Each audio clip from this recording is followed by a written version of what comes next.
Occasional showers are possible across the Midlands, but some places in the east should stay dry. There'll be some bright or sunny spells, lifting temperatures to around 17 or 18 Celsius, the low 60s in Fahrenheit. Plenty of bright weather is on the cards across East Anglia as well, with just an outside chance of a shower feeding across in the westerly breeze.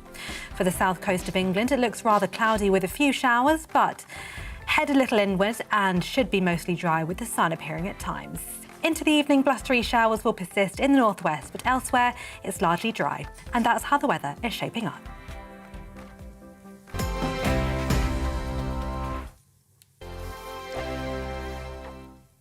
We are GB News. And we'd like to say thank you to each and every one of you for helping our great nation find its voice. We're absolutely everywhere. Across England, Scotland, Wales and Northern Ireland. on TV, on radio and online. We're proud to be The People's Channel, Britain's news channel. On the Mark Steyn Show, we cover the stories a lot of people are scared even to mention. The stuff that really matters with some of the world's biggest thinkers. Now is his opportunity to kind of take the steering wheel of history. Break away from the flop at 8 o'clock on GB News with the Mark Steyn Show. Hello, I'm Esther McVeigh. And I'm Philip Davis. Whether you're watching or listening on TV, online or on radio, we handpick the latest stories, debates and expert opinions for your weekend. So whether that's politics, news or showbiz, we've got it covered. Join us every Saturday morning at 10 o'clock on GB News.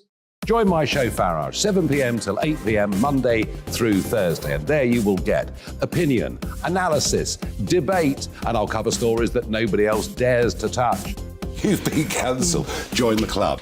Oh my goodness, brilliant. And then for the last 15 minutes, talking pints. We're over a drink. We have a civilised conversation with someone. We very often disagree, but we do it in a grown-up way. Come and join me on Farage.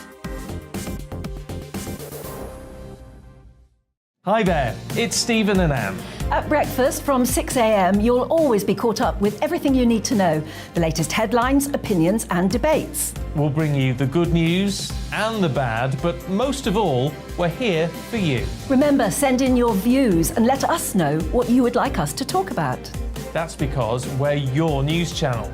And every morning at 6 a.m, it's breakfast on GB News.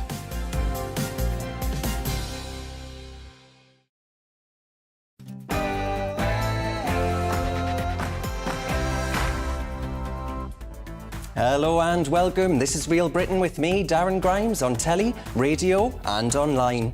Today we're going to be discussing the IMF's attacks on Britain's tax cuts and the Prime Minister's meeting with the OBR. Should Liz Truss listen to the experts? Also, the government could scrap the grammar school ban. Finally, if you ask me, is it time to bring grammars back? And could violent video games actually be educational? We'll discuss. But first, here's the news with Tatiana Sanchez.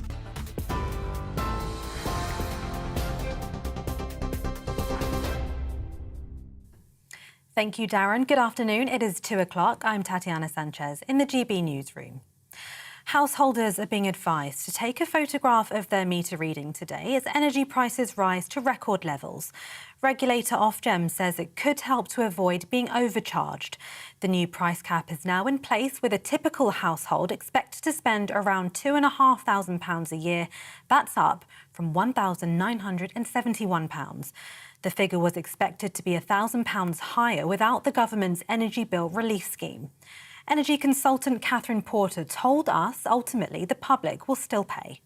In the short term, the government's going to pay for that by borrowing more money, but eventually that's going to have to be recovered through taxation. As we move through the next few years and after the end of this support scheme, prices will have come down. I don't think there's anybody who believes that prices won't be declining at that point. And I'm sure the government will reassess the situation when this 2-year scheme expires to see if more support is needed. The Chancellor has defended his mini-budget, saying the government had to do something different to spark the economy. Writing in the Daily Telegraph, Kwasi Kwarteng insisted he'll produce a credible plan to get public finances back on track by tightly controlling public spending. The comments come after the Prime Minister admitted the government's strategy has caused disruption and warned the country faces a difficult winter. Train drivers are striking today over paid jobs and conditions, with only 11% of services running across the UK and some areas having no trains running at all. Members of the ASLEF, RMT and TSSA unions have walked out for 24 hours, with Network Rail urging the public to only travel if necessary. The strikes are set to cause major disruption to thousands of people planning to take part in the London Marathon tomorrow. RMT Union Secretary General Mick Lynch says they will strike until they reach an agreement. There will be more action like this because people in Britain are being made deliberately poorer by this government every day of the week, and we've got to rebalance that. This is part of that campaign. We're going to get a deal for our members through negotiation, but supported by strike action. So it is working. It's costing the government £30 million every time we go on strike, and they're subsidising these companies to keep this going. If they change their position, we can get a negotiated settlement, and that will be a win for every worker in this country. Royal Mail workers have begun day 2 of their 48-hour strike in a long-running dispute over pay and conditions. Members of the Communication Workers Union have formed picket lines outside delivery and sorting offices, affecting deliveries across the country. A further 19 days of strikes have been announced throughout October and November. Prime Minister Liz Truss has met her Danish counterpart today to discuss what they say is a so-called sabotage to the Nord Stream gas pipelines. The Danish Prime Minister, Mette Frederiksen, says she passed key information on the damaged Nord Stream pipelines to Ms Truss at a meeting in Downing Street this morning. A Number 10 spokesman says the leaders stressed the need to stay united in the face of Russia's despicable action in Ukraine. The Danish Prime Minister says both countries will offer their support for the ongoing investigation. We are very worried about the situation with Nord Stream 1 and 2. This is sabotage and it is critical infrastructure. So, of course, this is a very serious situation. We don't know yet who is behind this. And we just decided yesterday to have a very strong cooperation between Germany and Sweden and Denmark when it comes to investigate what has actually happened. Russia has vetoed a United Nations resolution condemning Moscow's illegal annexation of 4 areas of Ukraine.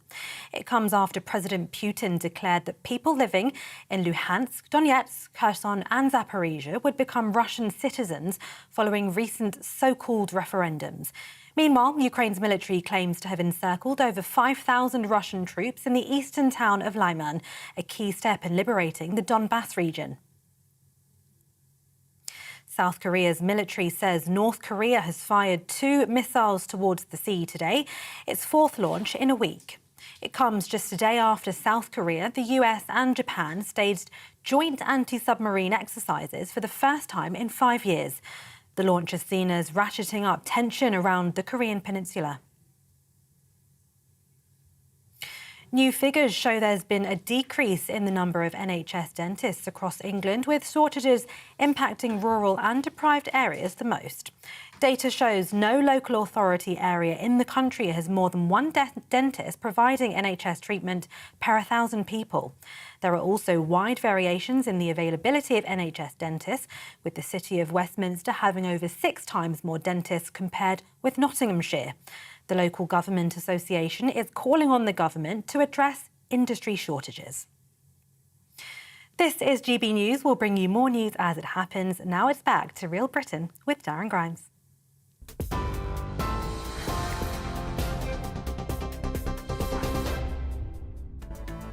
Welcome to Real Britain. Here's what's coming up on the show today. London Mayor Sadiq Khan has been under fire this week for saying that Trafalgar Square's 4th plinth would continue to be used for temporary art installations and not for a statue of the late Queen Elizabeth. The Mayor's office have since said that Mr Khan stands ready to support the royal family in whatever their wishes are. So it begs the question, where should the late Queen's statue go? Where should this monument actually be? Also, appeal judges have ruled the toppling of Edward Colston's statue in Bristol was a violent act. The Court of Appeal also ruled human rights protections weren't available as a defence for the Colston 4, who were acquitted of criminal damage. We'll find out how that could actually impact protesting in the future. And at last week's Labour conference, leader Sir Keir Starmer vowed to create a state-owned power company if he wins the next election. So we're asking, is nationalisation the answer to Britain's energy woes? Find out. That's what we're talking about for the next hour. As ever though, your gob is much more important than mine. What are your thoughts on the Queen's statue? Where do you reckon it would be fitting to have a monument to our late and great Queen? Tweet me at GBNews or email me on gbviews@gbnews.uk. You can watch us on YouTube and don't forget Facebook, loads of brilliant content on our page. Cheers very much.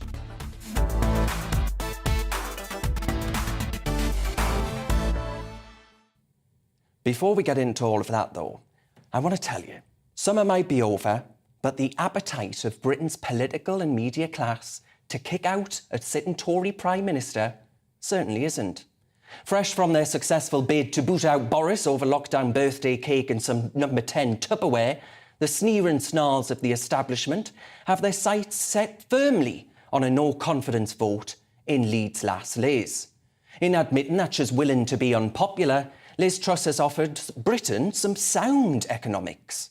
These radical reforms stand against orthodoxy, but many of the best things do. Just look at all they tried to do to deny us of our vote for British independence via Brexit. I'll tell you what this economic hiccup is all about, right? It's not about this mini budget. It's about printing money. It's about the lockdowns that all the media called for to be longer and harder. It's the war in Ukraine and the fact that Greta Thunberg is writing Britain's public policy, stripping away our energy independence in our pursuit of net stupid. Why should we listen to these so-called experts? These faceless organisations with an acronym that were wrong on Brexit and are wrong again now. I mean, take the Bank of England. If pension funds are in positions of needing bailouts, shouldn't they have clocked that something was wrong before now? Shouldn't they have clocked the financial crash? Take the most recent predictions of a recession. The Bank of England says Britain is in a recession as it raises interest rates by 0.5 percentage points. Well, I've got news for you. We're not in one. They're not the Bank of England, they're the Bank of Alarm and Despond. Is it any wonder that the government doubts their predictions? And the IMF warned of no growth during David Cameron's time in number 10. Britain went on to experience twice the growth rate and actually was the fastest growing economy in the developed world. They're less Nostradamus and more mystic Meg, right? These technocrats may have been undergraduates at Oxbridge, but it looks to me, folks, like they did their doctorates at the Diane Abbott School of Economics. And speaking of Labour, I say to all those pro-Labour pundits in the press, and God knows there are many of them, if you think Liz Truss is reckless with the economy and that her plan doesn't stack up fiscally, yet you voted and campaigned for Jezza Corbyn, then I'm afraid I've got absolutely no time for your view, given all that Marxist maniac would have unleashed in Britain. We don't need the likes of former Bank of England Governor Mark Carney, who saw the bank prioritise climate, inequality, diversity and inclusion agendas, politicising the bank's role, which is there to protect our pound and pence, not advocate whackery and wokery. This unelected cabal of global elites, they quite like the cosy consensus of EU-style higher taxes and lower growth. We should all be alarmed by the sheer power of international finance opportunists and their ability to overturn His Majesty's government economic policy. It's about time, I think, that we stopped allowing our mainstream media to think they're the ones that call the shots. It's up to all of us, not them, if Liz Truss and her reforms are actually what we want to vote for in 2 years' time. Ultimately, folks, if you ask me, if Liz Truss can ride out this storm, see Britain reap the rewards of post-Brexit competitive taxes and reforms, and actually be given a chance to make a case for those things, then I reckon she'll likely see electoral dividends. I reckon she's got to stand firm for the likes of Darlington and Dagenham, not those making use of annual visits to Davos via private jets and chauffeur-driven motors.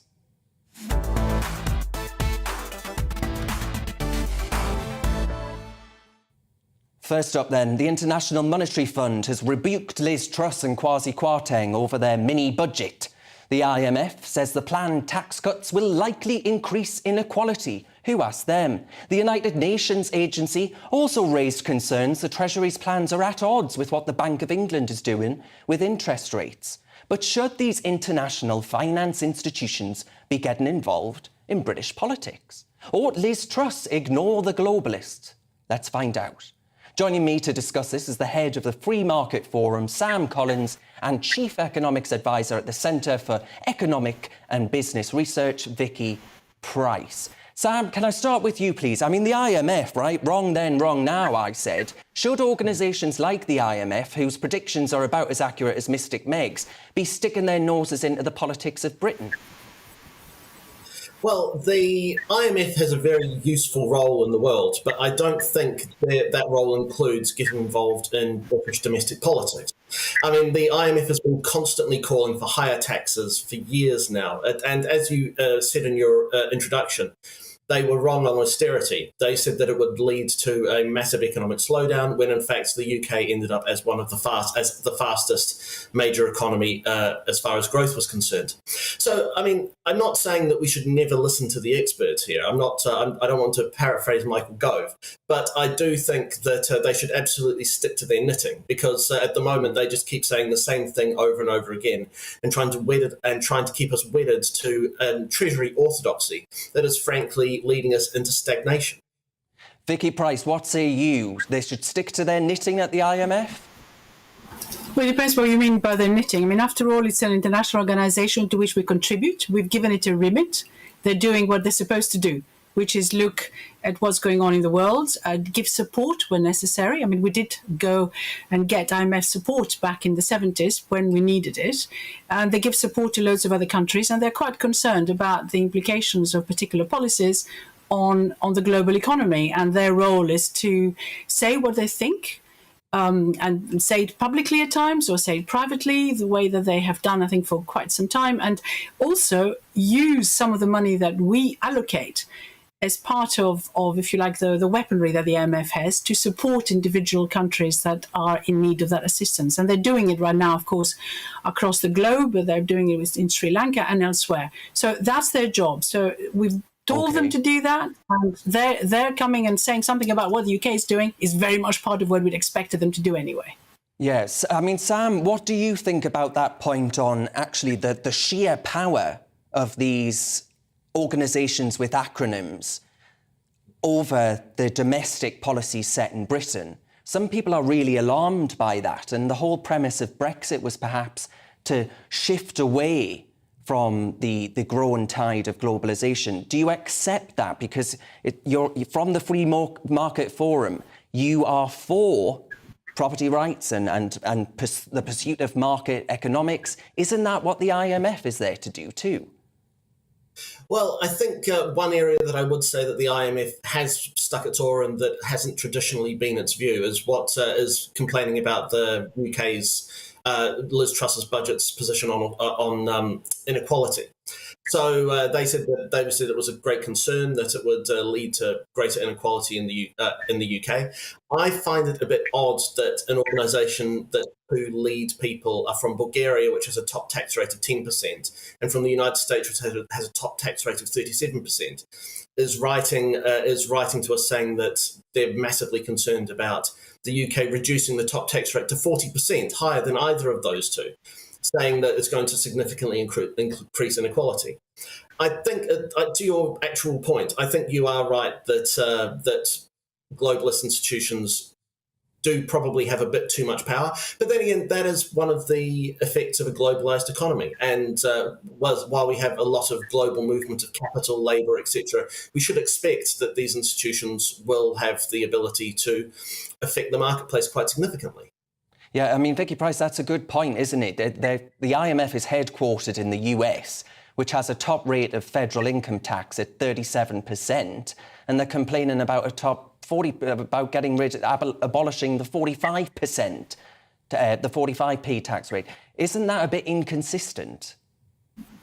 Can I just say that it hardly matters whether They complain about this in terms of what governments do. The reality is they were, not just them, but also the OECD, the Organization for Economic Cooperation and Development that we belong to, and loads of other international bodies were very worried and telling us that we shouldn't vote for Brexit and that Brexit would be a disaster. There are some of us who think that indeed Brexit has not been particularly helpful, but nevertheless, nobody listened.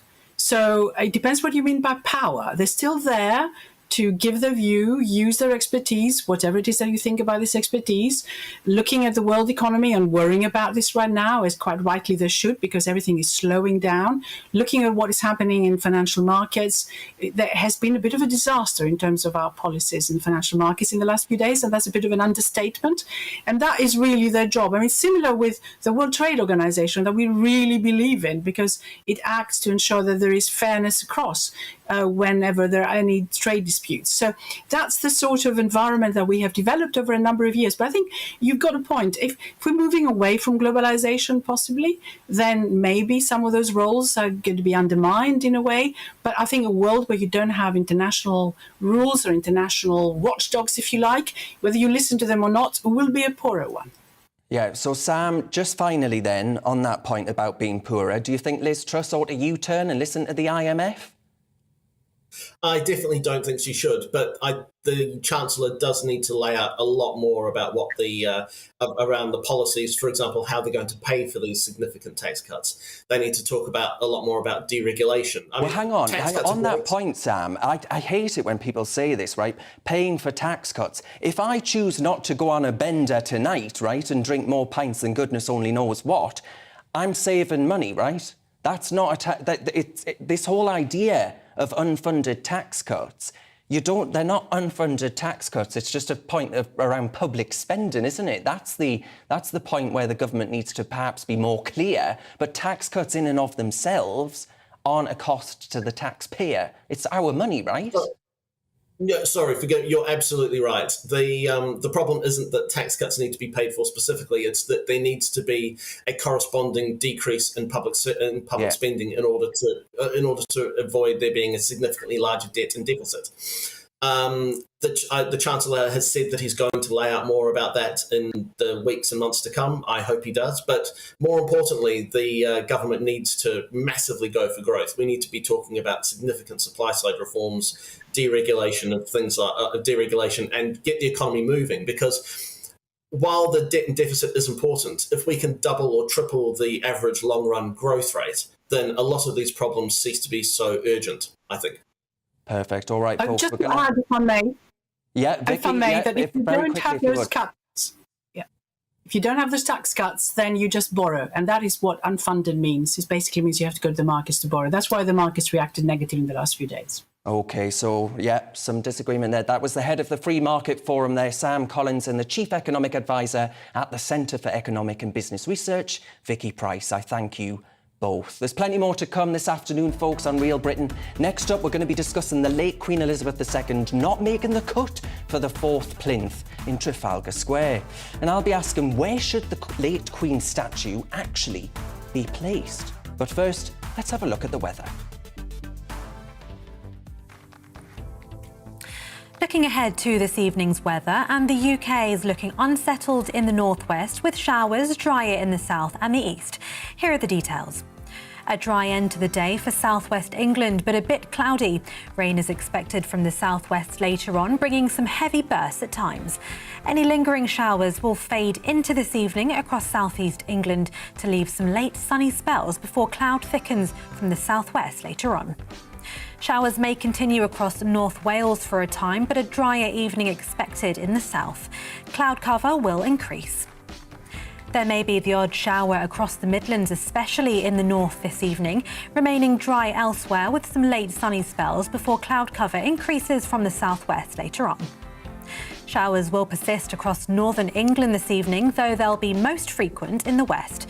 Drier with clear spells in the east, and it will be cool in sheltered areas here. Blustery showers will continue across Scotland throughout the evening, but they'll be heaviest and most frequent in the west. Further east, it will be a drier evening with some clear spells.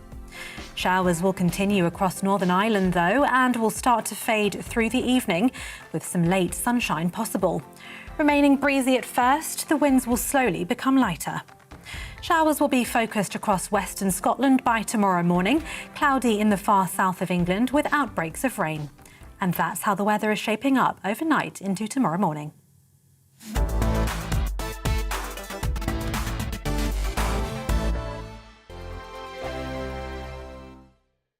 We are GB News. And we'd like to say thank you To each and every one of you. For helping our great nation. Find its voice. We're absolutely everywhere. Across England, Scotland, Wales and Northern Ireland. On TV. on radio and online. We're proud to be the People's Channel, Britain's news channel. On the Mark Steyn Show, we cover the stories a lot of people are scared even to mention. The stuff that really matters with some of the world's biggest thinkers. Now is his opportunity to kind of take the steering wheel of history. Break away from the flock at 8 o'clock on GB News with the Mark Steyn Show. Hello, I'm Esther McVeigh. And I'm Philip Davis. Whether you're watching or listening on TV, online or on radio, we handpick the latest stories, debates and expert opinions for your weekend. So whether that's politics, news or showbiz, we've got it covered. Join us every Saturday morning at 10 o'clock on GB News. Join my show Farage, 7 p.m. till 8 p.m. Monday through Thursday. And there you will get opinion, analysis, debate, and I'll cover stories that nobody else dares to touch. You've been cancelled. Join the club. Oh my goodness me. And then for the last 15 minutes, talking pints. Over a drink, we have a civilised conversation with someone. We very often disagree, but we do it in a grown-up way. Come and join me on Farage.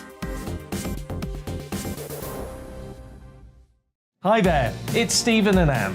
At breakfast from 6 a.m, you'll always be caught up with everything you need to know, the latest headlines, opinions and debates. We'll bring you the good news and the bad, but most of all, we're here for you. Remember, send in your views and let us know what you would like us to talk about. That's because we're your news channel. And every morning at 6 a.m, it's breakfast on GB News.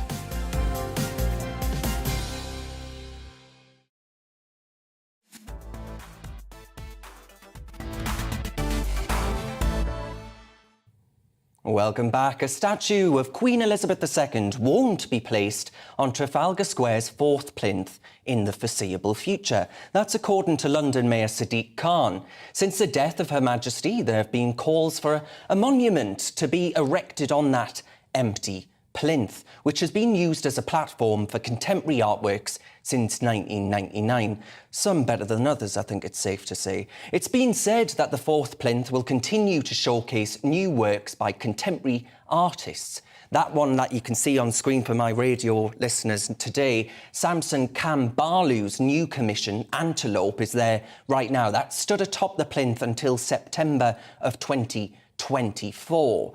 Now, to dig deeper into this issue, I'm delighted to say I'm joined by the royal commentator, Helena Shard. Helena, thank you very much for your company today. That 4th plinth there, a lot of my viewers are writing in to me now and they're saying, I think Green Park or St James's Park for a memorial to Her Majesty the Queen. I don't think the 4th plinth is actually good enough. What say you? I say here, absolutely. I mean, Trafalgar Square is a fabulous place. It's a backdrop to so many multicultural celebrations. And, you know, I think everyone knows Trafalgar Square as well for Lord Nelson, who's been on top of his, you know, looking over London, I think, for the last 180 years, Nelson's column. So I think Trafalgar Square is really known for that. And the 4th plinth for the most prominent public commissions is fantastic. But, you know, Her Majesty the Queen requires something fantastic, a really lovely area, somewhere that she was happy as well. Also, Lord Nelson is really high up. So where would you put Her Majesty the Queen really in Trafalgar Square? I don't think it would quite work on that 4th plinth. Green Park's an idea.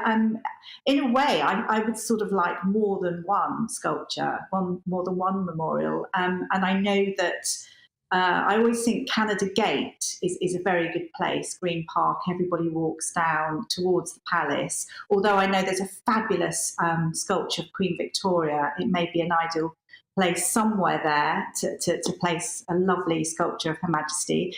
But obviously it couldn't get in the way of trooping of the guards, etc. Each day. And I also think something else that I feel would be good as well is to have a memorial garden, perhaps in Buckingham Palace Gardens, because that's a lovely area there. And it could be something special and definitely would bring in lots of tourism, that's for sure. Because one thing that caught my eye today is that there are reports in the press, Helen, and I don't know if you've seen them, where King Charles, I nearly said the Prince of Wales there, King Charles is potentially going to pursue turning Balmoral, the Queen's Scotland residence, which she loved and, of course, which she ultimately died at, into a permanent memorial for Her Majesty the Queen. I mean, that is the kind of scale we're talking about, isn't it? Absolutely, absolutely. And Balmoral, beautiful. I mean, they're talking about making it really into a museum. So it would be lovely to have a sculpture there, absolutely, because obviously it's special.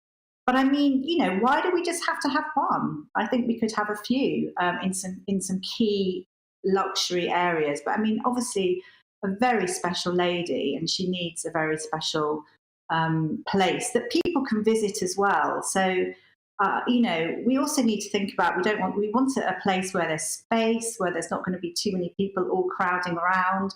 And that there are so many wonderful sculptures that I could, Maria Pandelli, Kezia Burt's sculpture, but I think there needs to be a commissioning sort of group as well to commission a statue. And obviously, foremost, the royal family will have a big say in that and take it from there. But I could just see that it would be absolutely wonderful. I mean, the fourth plinth, though, just to remember that the contemporary work since 1999, it is a fabulous place. It creates conversation as well. Not everybody will like necessarily the art there, but you know, everyone knows that it's only there for 2 years and then it's changed. And in fact, I think it was a plinth that was for William IV, but as in it was going to be his statue, but that was never put up. Well, Helena, all I can say is thank God it's only there for 2 years. Could you remember that ice cream? I mean, my God, I don't know what that was supposed to be. It was good fun, though. I think it was good fun because people could sort of go online and find themselves in pictures.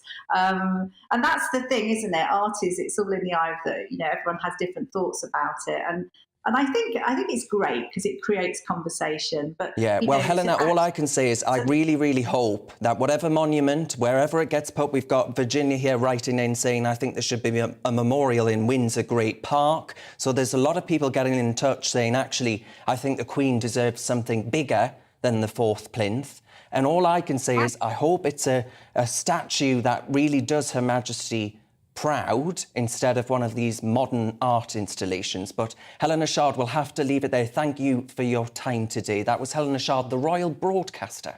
You're with GB News on telly and DAB radio. I thank you very much. Next, we're going to hear from a Conservative peer who thinks Liz Truss's mini budget will be good for the future of our country. Now, though, it's time for a check on the news headlines with Tatiana Sanchez.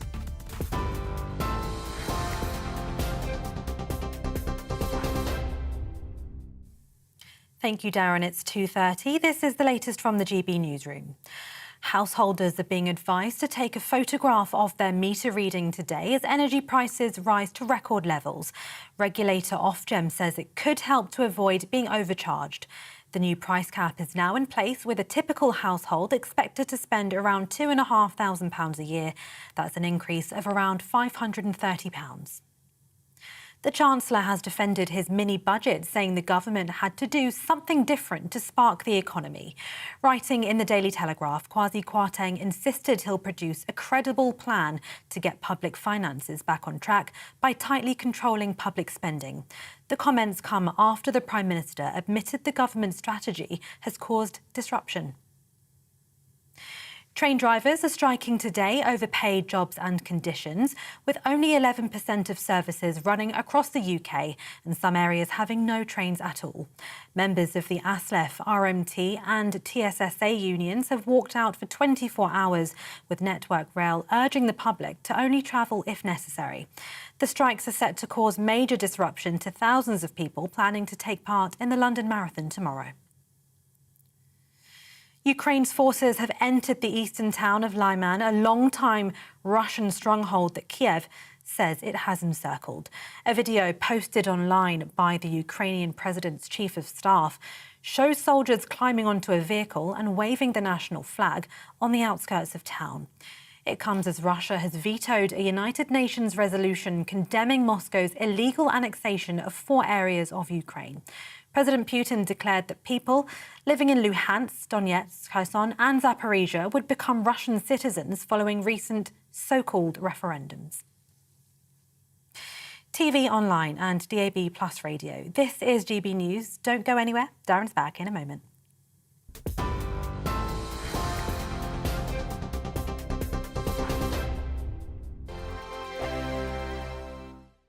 We are GB News. And we'd like to say thank you To each and every one of you. For helping our great nation. Find its voice. We're absolutely everywhere. Across England, Scotland, Wales and Northern Ireland. On TV, on radio and online. We're proud to be the People's Channel, Britain's news channel.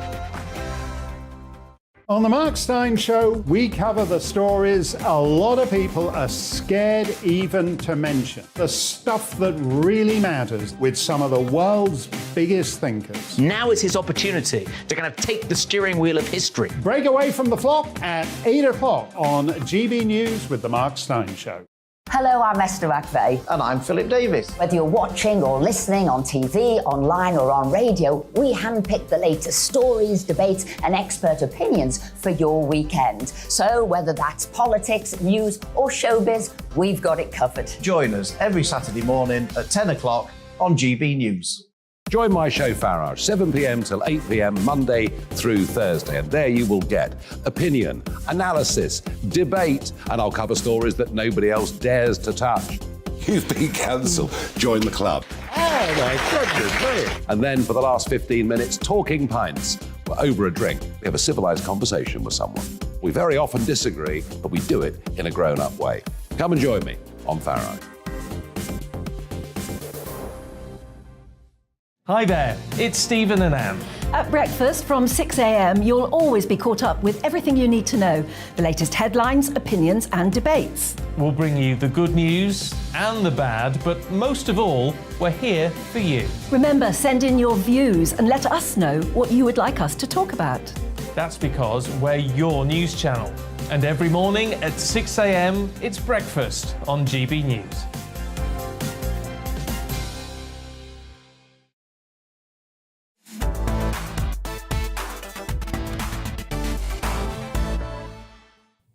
Welcome back. The big story of the week, of course, is the government's so-called mini-budget and the explosion of the doomsters and the gloomsters that were out to greet its announcement.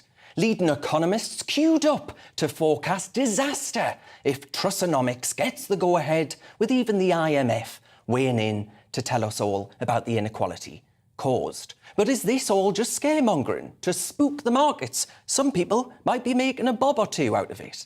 What's the most radical shift in economic policy, certainly in my lifetime, could well be good for Britain?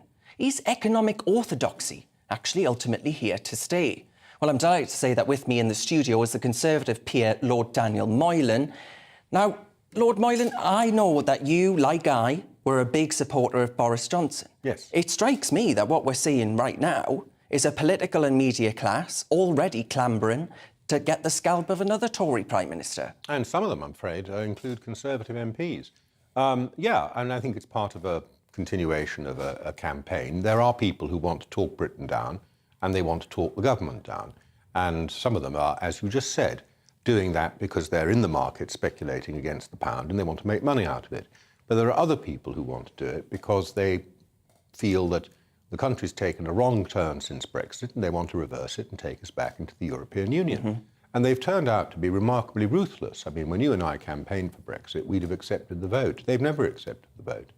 And they've turned out to be remarkably ruthless in doing this. Absolutely. And it is across the piece, as you say, there are Conservative politicians who are even doing this. Absolutely. Sort of clambering to keep this orthodoxy in place. But many of my viewers are saying, hang on a minute, the IMF warning of inequality in Britain, I'll be the judge of that at the next general election. Thank you very much. Yeah, I think the IMF overstepped the mark when it started getting involved in what are essentially political decisions about the distribution of resources and so forth in a member country.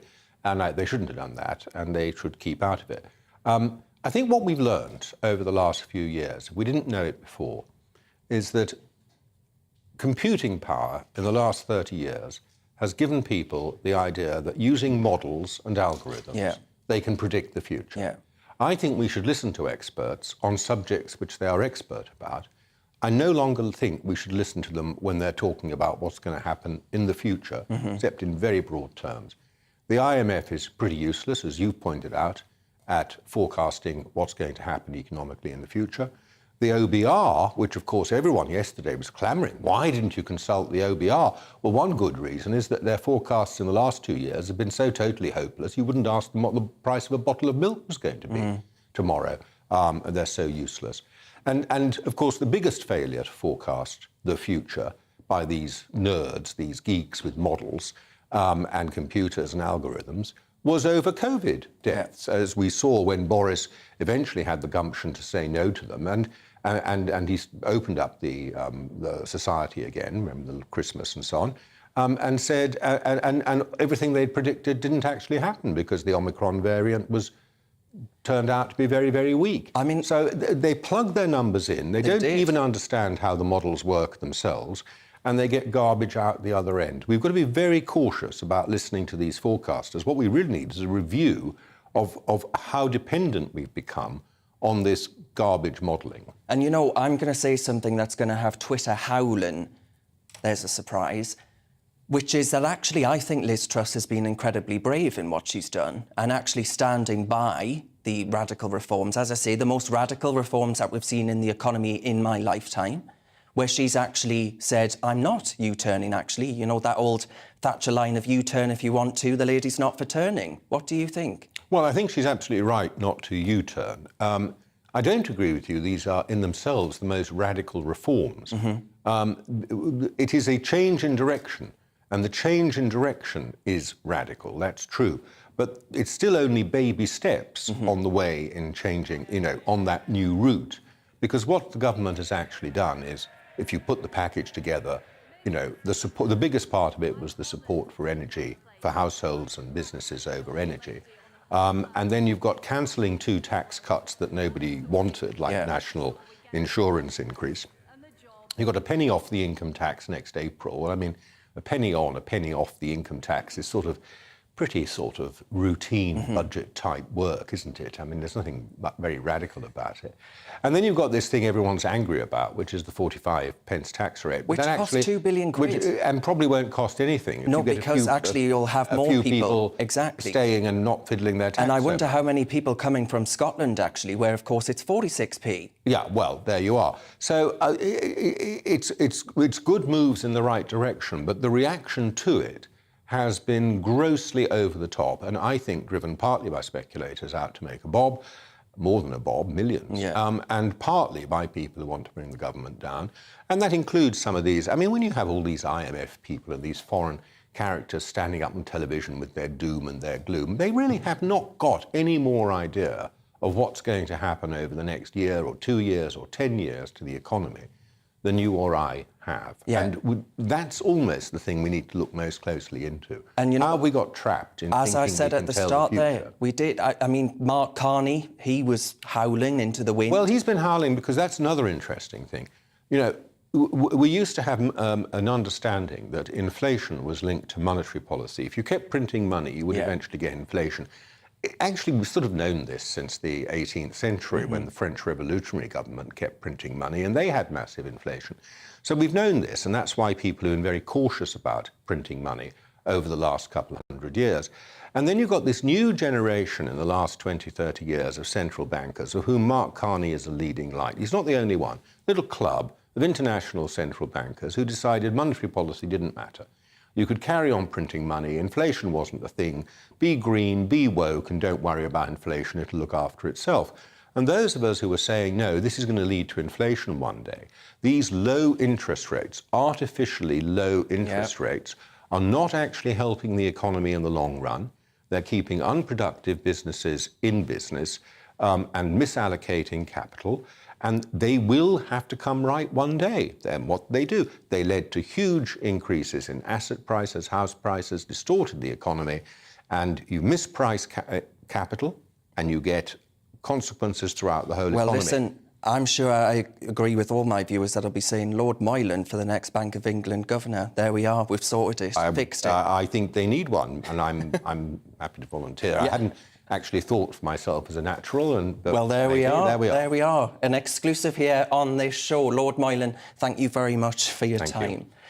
Now, folks, next up, we're going to be discussing the appeal court, which rules the toppling of a statue of the slave trader Edward Colston was a violent act. They also ruled that human rights protections under the European Convention weren't available as a defence. The so-called Colston Four were charged with criminal damage after the memorial to the Bristol slave trader was torn down back in June 2020. But they were all cleared at the city's Crown Court after a trial in January. Here to discuss the impact of the ruling is Steve Barrett, a barrister. Steve, thank you very much for your time. What does this verdict mean in regards to the case of the Colston Four? This ultimately doesn't actually change anything, does it? No, and that itself is very important in its own right under our constitution. So we have a rule that if you've been tried for something and found, to not be guilty, then that's it. Okay, and so nothing that I say, nothing that the appeal court has said relates to those four individuals at all. And I hope I've always been clear about that at all times. Their outcome won't change. But what the case was a symptom of a problem within the law itself. So the law got itself into a bit of a mess, a bit of a muddle. And the reason for that is pretty simple. I racked my brains for how to explain this best to your viewers, so I hope I will. Legal systems are a lot like games. So a game is something that people do which has a set of rules. And if you've got an established game like football has rules and it's on a pitch and there it is, everybody knows the rules of football. If you impose a second game on top of that original game, so if you suddenly import the rules of rugby onto football, then you'll cause all sorts of little tensions. The first example, if we stay with my metaphor for a little bit, is the first guy who tries to pick up the ball. We're going to have a problem there. Can you pick up the ball or can you not pick up the ball? Well, under the old rules, you couldn't, and under the new ones, you can, and now we've got a problem. And by importing the European Convention on Human Rights into our law, which is what the Human Rights Act did, we imported a legal problem. And it's called, in this context, it's called the test of proportionality. And so what everybody did was sit around and scratch their heads and say, well, we all want peaceful protests. And that's how we've dealt with it for years. We say just protest must be peaceful. We maintain the king's peace, and we have a new king, but it was always the king's peace, and that's what we do. But the Europeans use a test of proportionality, and because it's different, our police didn't really know what it was. And that's why, if you remember the Extinction Rebellion protesters, that's why that caused trouble here. And our police did not know what to do about them. But the German police, who are very used to using their test of proportionality, they didn't have a problem. They knew exactly what to do. And our old police, before the Human Rights Act, they would have known exactly what to do. But there was a temporary tension in the law. And now our very, very, very talented Lord Chief Justice has fixed it. So you cannot now... Steve, explain for my viewers, though, explain for me, how can it be, right, that, and I've reiterate the point that you made at the very start there quite sternly, this does not change the ruling then it doesn't imply that the 4 were actually guilty of criminal damage. But what I want to know from you is, if you take that idea of proportionality, it's surely not proportionate to tear down a piece of public property, is it? Well, I mean, I would have agreed with you on the basis of what the test of proportionality is. But the reason it caused confusion was just this newness, the fact that it wasn't our old way of doing it. And what the Lord Chief Justice flags is that our way of dealing with this was, look, if the protest causes technical, criminal damage, like technically, writing with chalk on the streets, that's technical, minimal criminal damage. The chalk's going to wash away the next time the rain comes along. And, we would have said, well, that's not breaking the king's peace. That's not interfering with peace.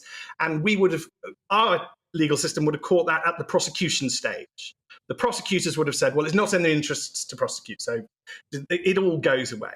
The European answer is to apply this proportionality test.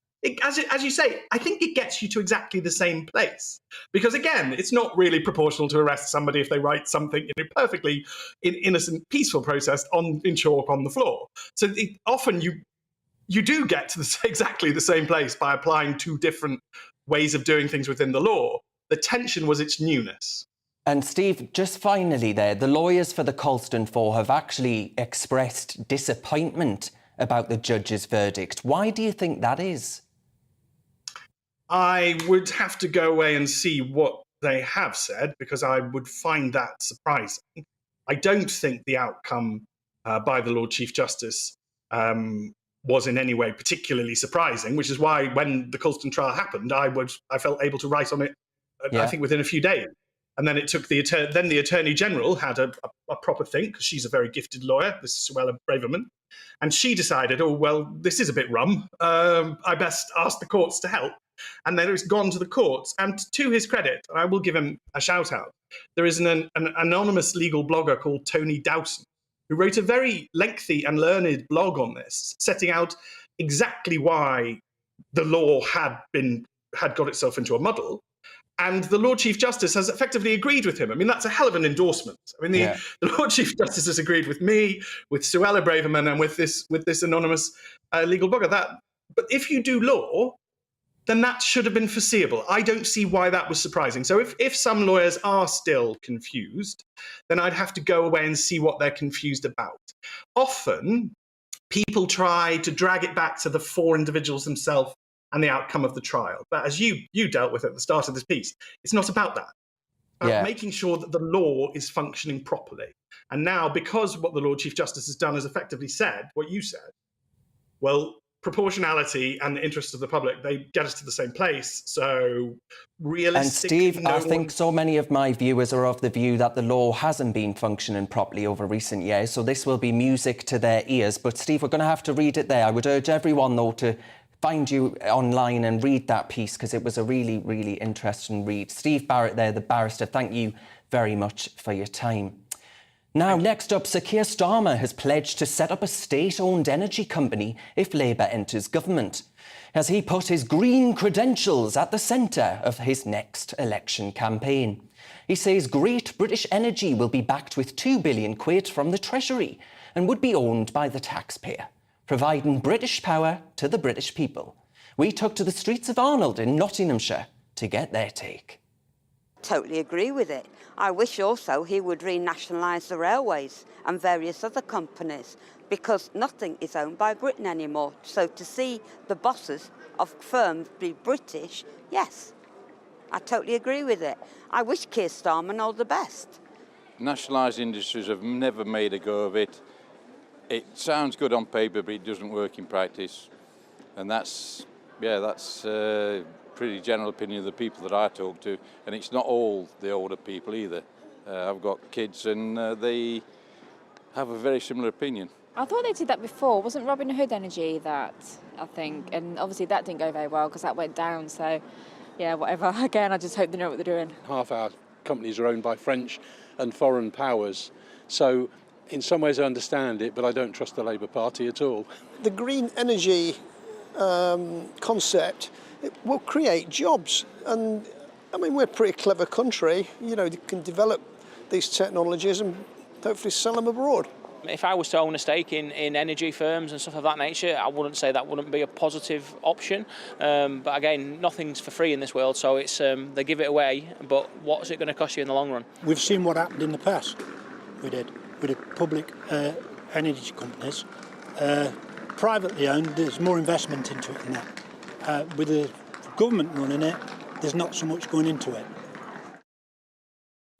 That was the people of Arnold in Nottinghamshire there giving their take to Will Hollis. Now, to continue this, I'm joined by the Socialist Party industrial organiser Rob Williams and Dr Madsen Pirri, president of the Adam Smith Institute. Rob, this sounds good, and you've heard a mixed array of opinions there. It sounds good on paper, but in practice, these state-owned industries always end up needing to be bailed out by the taxpayer at ever-growing numbers, don't they? Well, I think it's to the contrary, isn't it? What's increasingly happening is privately owned companies, i.e. stores were sold off to the private sector, they are being bailed out by the taxpayer. That's exactly what is taking place here. I've seen one figure that if the energy companies were publicly owned, the average person or the average family would gain £4,000 over 2 years in relation to their energy bills. So it's an absolute scam, isn't it? I mean, look, I'm old enough to remember, was it Sid? The sell-off of the, British Gas, just like them all. It was an absolute scam. And time's caught up. And actually, I think I've seen a figure that at least half of Tory voters support the renationalisation of the energy companies. So if I was the viewer looking at this, don't listen to it. Publicly owned energy companies like Royal Mail, like the railways, I can remember the East Coast Main Line fell into public ownership because of the failure of the private company, and it returned £1 billion to the exchequer. What we've had now is subsidies that have turned into profits, and when they can't fix it, the public sector, i.e. me and you, the taxpayer, we have to jump in and bail them out. OK. Dr Madsen Pirri, you were very influential in the privatisation agenda that took place in the 1980s under Margaret Thatcher. Do you miss the halcyon days of British Gas, British Telecom and British Rail? Oh, I miss it terribly, yes. Those gas showrooms on every high street, which had unlisted numbers so the public didn't bother them. I miss the 5 layers of middle management that had to be cleared out when gas was privatised. I miss the fact that the water industry was grossly undercapitalised. It had been neglected for a century. Investment poured in when it was privatised. I do miss the fact that British Airways, which used to employ 59,000 people, went down to 39 and became the world's favourite airline. Oh, yes, I miss all those days, no doubt about it. Some people want them back. I don't. And do you agree with the arguments there that actually on the discussion around Britain's energy security, having a nationalised energy company would be good for the public? There's a lot of support out there for it, isn't there? Well, there might be, from people who perhaps don't remember what the nationalised industries were like. Look, the problem is that a nationalised industry is in the political sector. Decisions are made on political grounds. They're not made on grounds of efficiency or what works in practice economically. They're done basically politically so that politicians can get re-elected. It is true that some foreign firms have a stake in British energy production. This is a good thing. The fact is, you see, that the largest wind farm in Wales is owned by Sweden. Very good. It's out of reach of British politicians. That's the key thing. They will put in the right investment. They will operate at the efficient level of manning. Fine, that's what we want. We want investment. We want efficiency. We don't want government taking decisions to overman those industries, to underinvest them, because they'd rather spend money on patients, parents, pupils. I mean, for heaven's sake. How can one say this in succinct words? Don't put anything into the hands of politicians unless you absolutely have to. Well, Dr Madsen Pirri, I dare say that many of my viewers will agree with that sentiment. Rob Williams, thing to say. Rob, I just want to ask you one quick question. Companies in the hands of politicians, but right-wing politicians like this character here, and what an argument that you talk to the average person, who's going into fuel poverty right now, who can't keep a roof over their heads, and you talk to them about profits. You know, the profits that have been made out of ordinary people in all these companies. The issue with nationalised industries, if there was one, was that it was in the hands, many of them were in the hands of the fat cats. They were run by the very people that they were taken out of public ownership with. So it's an absolute nonsense. And for someone to put forward those arguments right now, when these companies are falling apart, when the burden is being put on ordinary people, is ludicrous. What we need is socialist renationalisation. If I may say, Darren, we should ask the Greens a few questions. Why did you oppose nuclear power? Why did you oppose fracking? Why is Britain now short of energy? Your answer is that they opposed everything that would have given us the energy we need now. Rob, what say you? Well, the point is with those is that, by the way, go and talk to the Tory MPs at the moment who are absolutely in rebellion because of those things. Well, it's the same old argument, isn't it?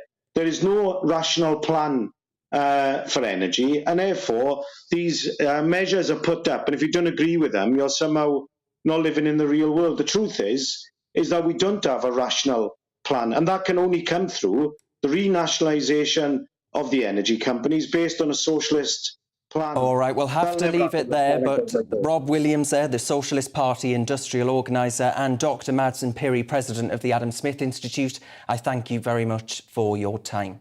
Now, folks, you're watching Real Britain with me, Darren Grimes. I thank you for your company. There's plenty more to come, though, on the show. I'll see you in a few.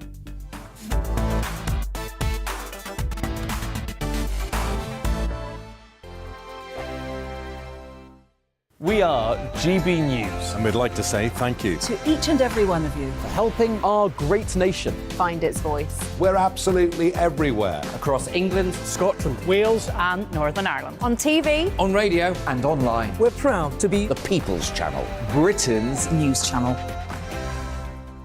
On the Mark Steyn Show, we cover the stories a lot of people are scared even to mention. The stuff that really matters with some of the world's biggest thinkers. Now is his opportunity to kind of take the steering wheel of history. Break away from the flock at 8 o'clock on GB News with the Mark Steyn Show. Hello, I'm Esther McVeigh. And I'm Philip Davis. Whether you're watching or listening on TV, online or on radio, we handpick the latest stories, debates and expert opinions for your weekend. So whether that's politics, news or showbiz, we've got it covered. Join us every Saturday morning at 10 o'clock on GB News. Join my show Farage, 7 p.m. till 8 p.m. Monday through Thursday, and there you will get opinion, analysis, debate, and I'll cover stories that nobody else dares to touch. You've been cancelled. Join the club. Oh my goodness me! And then for the last 15 minutes, talking pints over a drink. We have a civilised conversation with someone. We very often disagree, but we do it in a grown-up way. Come and join me on Farage. Hi there, it's Stephen and Anne. At breakfast from 6 a.m, you'll always be caught up with everything you need to know, the latest headlines, opinions and debates. We'll bring you the good news and the bad, but most of all, we're here for you. Remember, send in your views and let us know what you would like us to talk about. That's because we're your news channel. And every morning at 6 a.m, it's breakfast on GB News.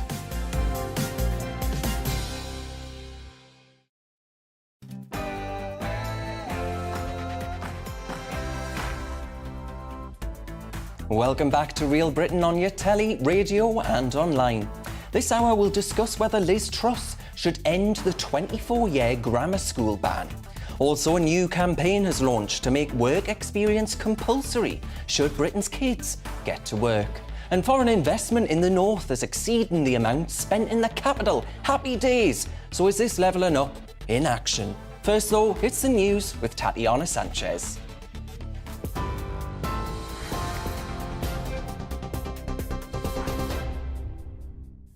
Thanks, Darren. Good afternoon. It's 3 o'clock. I'm Tatiana Sanchez in the GB newsroom. Train drivers are striking today over pay, jobs and conditions, with only 11% of services running across the UK and some areas having no trains at all. Members of the ASLEF, RMT and TSSA unions have walked out for 24 hours, with Network Rail urging the public to only travel if necessary. The strikes are set to cause major disruption to thousands of people planning to take part in the London Marathon tomorrow. RMT Union Secretary-General Mick Lynch says they will strike until they reach an agreement. There will be more action like this because people in Britain are being made deliberately poorer by this government every day of the week, and we've got to rebalance that. This is part of that campaign. We're going to get a deal for our members through negotiation, but supported by strike action. So it is working.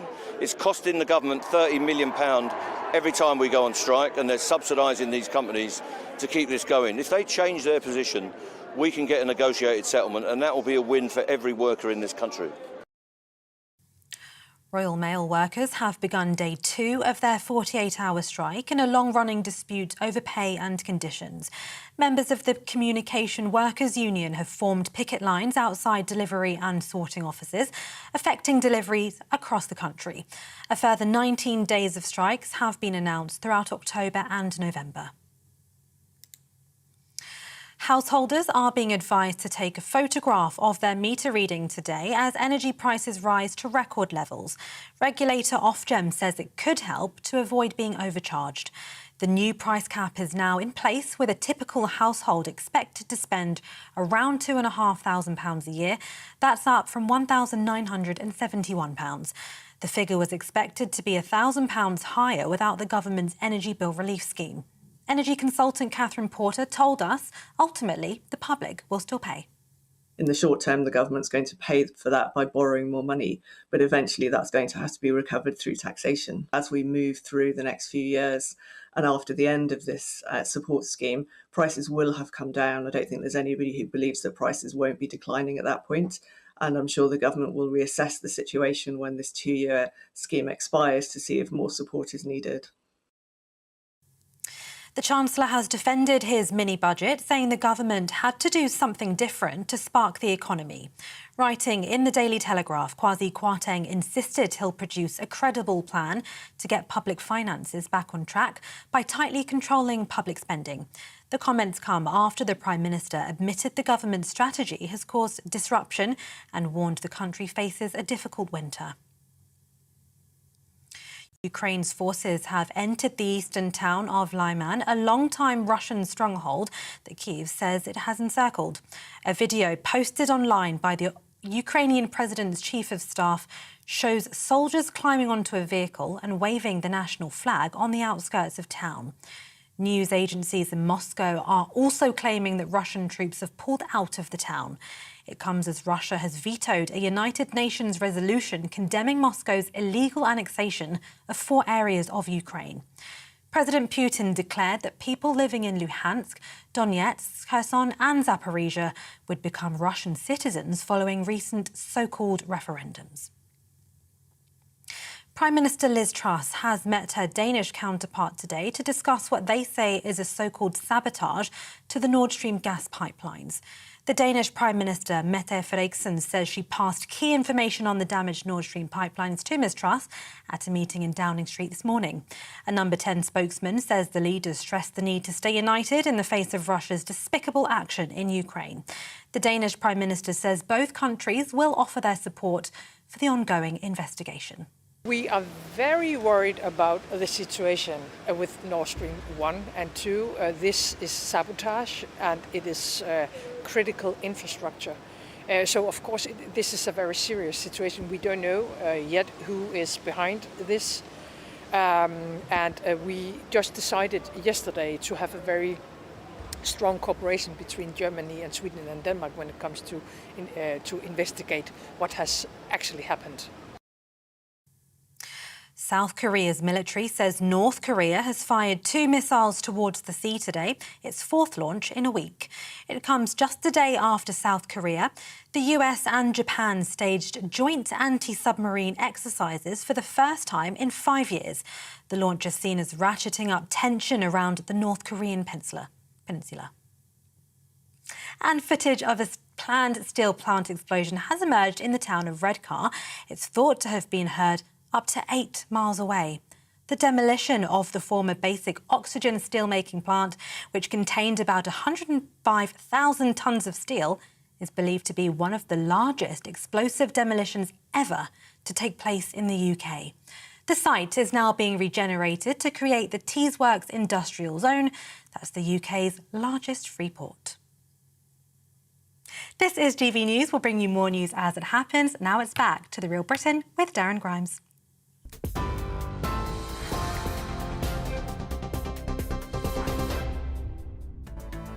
Welcome back to Real Britain with me, Darren Grimes. Here's what's coming up over this next hour. School leaders say they'd consider setting up grammar schools in new areas if Liz Truss ends a 24-year ban. The Prime Minister has asked Education Secretary Kit Malthouse to find out where there's the most demand for new selective schools. Should we bring back grammar schools? Let me know, gbviews@gbnews.uk. A campaign's been launched to make work experience compulsory. According to research, it helps young people achieve higher wages in future jobs. So should experience in schools be compulsory? And foreign investment in Northern England has exceeded the amount spent in London. About time. Is this levelling up in action? That's what we're talking about for the next hour. As ever, I'd love to know your thoughts on those grammar schools. Do you reckon they'll boost social mobility? Do you remember them? Were they a good thing? Tweet me at GBNews or email me on gbviews@gbnews.uk. Watch us on YouTube too, and don't forget Facebook. Loads of cracking content on our page there. Cheers very much.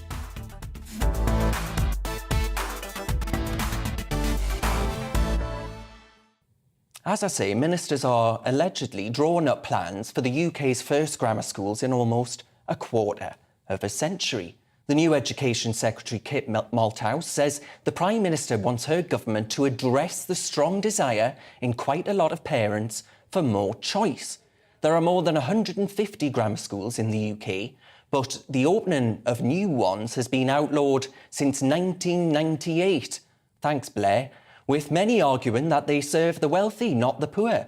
So are grammar schools coming to a town near you? Well, to discuss this with me is Peter Hitchens from the Mail on Sunday and Steve Chalk, Chief of the Oasis Academy Trust. Steve, before I come to you, I just want to start with you, Peter.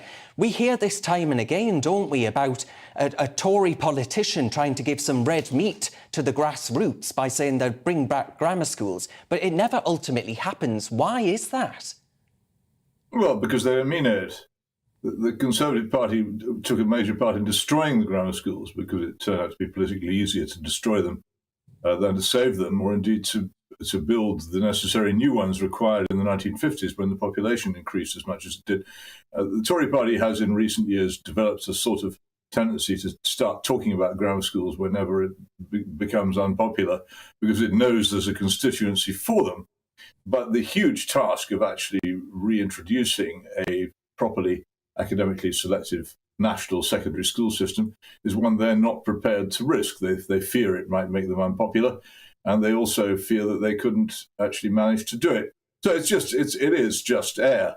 It's a great pity that it's just air, and I wish it were otherwise. But I've just spent a couple of years writing a book on the subject, on the history of how the grammar schools were destroyed, and it's perfectly obvious that the Conservative Party is not the ally of good state education in this country and only pretends to be when it suits it. Steve, on that point, if you consider all of the prime ministers that we had in this country who went to grammar schools, you had the Margaret Thatcher line where she said, actually, I needed my grammar school to compete with those from privileged homes like Shirley Williams and Anthony Wedgwood Benn. She was right, wasn't she? Well, it was her that shut most of them, which is strange, isn't it? Margaret Thatcher is the Secretary of State for Education who shut more grammar schools than anyone else, more grammar schools than the Labour Party. Now, I disagree with Peter. I think they're entirely, I think they're entirely unhelpful. I think they cause all sorts of problems for everybody in the system. And what I'd really like to see us as moving forward rather than moving backward to a failed idea. The reason Margaret Thatcher shut them, of course, is that they prove divisive in every community. People vote for grammar schools and then they find out at the age of 11 that their child can't get in. Not because they're not intelligent, but the 11 plus system isn't measuring the kind of intelligence, the broad sweep of intelligences that they have. I failed the 11 plus, so I know what it's like to sit on the end of that failure, but not for myself. It's simply that I think it's too narrow assessment at too early in life to either write people off or give them access. And of course, what happens in areas where grammar schools do exist, we run 52 academies and work in areas where grammar schools do exist. What happens in those areas is kids that pass at the age of 11 are creamed off. That doesn't help with the levelling up for every child. And actually, it doesn't help them in their education. We even have people in the areas where we work who pass the 11 plus, get into grammar school education, and then parents bring them back into a more comprehensive education because they feel that that's a better social and emotional and psychological all-round development for them. Because, Peter, coming back to you, I mean, the grammar schools that we do have that remain in this country are immensely popular. You've got parents trying to game the system by buying houses in catchment areas with a good grammar school. There's still a clamber for these things. Why do you think that the process of selection on that 11 plus is so intensely popular and that these schools ultimately remain some of the best in the country? Well, the remaining grammar schools are not really much of a help to my argument because, like the elite comprehensive schools, which also exist, they are besieged by parents who, in the case of the elite comprehensive schools, they buy expensive houses in expensive catchment areas, so effectively buying a better state education for their children. The same with grammar schools. They are, in many cases, particularly in Kent and Buckinghamshire, within range of London commuting. And so they're also besieged by parents. I think the price of a private education these days is something approaching £200,000 post-tax income. Anybody who can possibly avoid doing that will do it. So those grammar schools are besieged. What you need is a national system where the thing actually operates on the basis of merit, as it should. There's no need, by the way, for grammar schools to select through the 11 plus. Or even to select at the age of 11. Scotland, when it had equivalent schools, selected, I think, at 13, and Germany doesn't use, which continues very successfully to have grammar schools, doesn't use the 11 plus. It uses a system of assessment. So you've got to not mix up the schools with the various historic methods which we use to select for them. But the basic problem with grammar schools in this country was that there were never enough of them. And that they were very unevenly spread. And Wales had a very good provision, for instance, but many other parts of the country had very few. And nothing was done to put this right by the Conservative or Labour governments between 1945 and 1965, when they shut them down. But they were extremely good schools, and they had the education system in this country was far, far better at that time than it is now. At the time the grammar schools existed, when incidentally they were outdoing the private schools for Oxbridge entrance. At the time the grammar schools existed, it was generally said that a set of English A-levels were worth the same as an American university degree. Well, no one would say that now because it's not true. But since the grammar schools were destroyed, the whole level of education in this country for everybody, including in the private schools, has been drastically reduced. And they kept the education system honest. I'd love to bring them back, but I think one of the problems about destroying them is that it destroyed the educated level in this country of people who were intelligent and educated enough to realise that they were worth having. So trying to get them past our dim-witted political class, and indeed our education establishment now, is probably impossible. That's the conclusion I've come to in my book. Anyway, it's a great shame. Okay.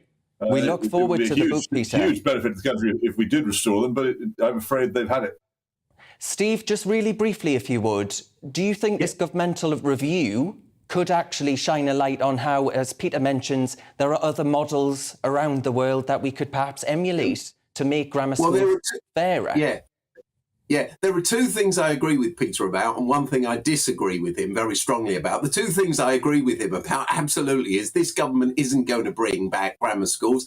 They're only going to run for another couple of years as a government, aren't they, at the most? And it's just impossible to achieve in that time. Secondly, I agree with Peter that Peter was suggesting that other countries that do have a grammar school system don't rely on something as draconian and as narrow as the 11 plus. So we need to rethink our method of assessment altogether. And I think that's what Peter was suggesting. I'm completely up for that because we only measure a certain type of intelligence, and that's what's crippling us because we miss all the creativity that's there in other ways. The thing I disagree about is, the kids at the moment that end up in grammar schools are there because they're middle class, because their parents can afford to buy a property near a grammar school, and because they can send them off for loads of extra tuition in the evening. So this is nothing about creating equality. It's all about separating. I agree with that. And I strongly disapprove. That's the point about it's small pockets of surviving grammar schools. That's what will happen to them.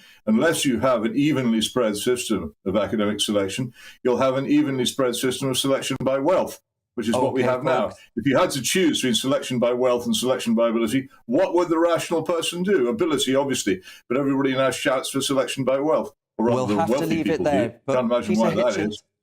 Thank you very much for your thoughts, and we look forward to the book. That's Peter Hitchens from the Mail on Sunday, and Steve Chalk there, the chief of the Oasis Academy Trust, giving his opinion there. Now, folks, as there are plenty more to come this afternoon on Real Britain, next up we're going to be discussing violent video games and how they could be portraying real conflict and playing a role in educating our children. But first, here's a look at the weather.